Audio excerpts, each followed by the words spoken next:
There's been a lot of special interest pressure, especially from the solar power people.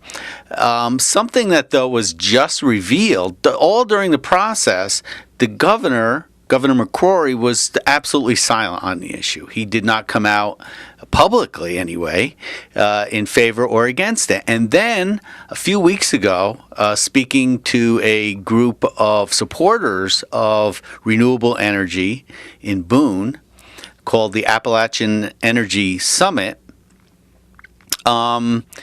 he took credit for it. He said the reason why it didn't get passed is because apparently behind the scenes, he stepped in and applied pressure to Republican legislators to turn down Hager's bill, to vote against Hager's bill. So that was a big surprise. I think that was actually a bombshell on his part, admitting that. And I think it's also interesting that he admitted it far away from Raleigh, where it wasn't really going to make any headlines. And it didn't. I mean, it was just in a very small newspaper out in Boone.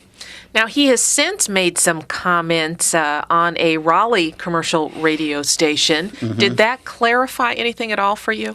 No. I mean, I think it made it worse for him. I mean, if what he said is what he believes, then he really didn't even know what the legislation said. I mean, he when asked about it on local Raleigh radio, he said, well, we just can't end it abruptly.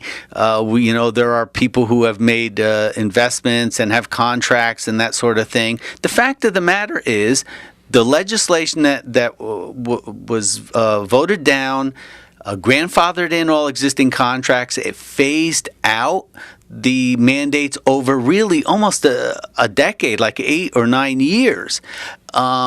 He said, we need time to phase it out. Well, how many years does he want? If a decade isn't enough, what's he want? 30 years to phase these things out? I mean, they were just put in place 5 years ago, 6 years ago. So strangely enough, he apparently didn't even understand the legislation that he was against.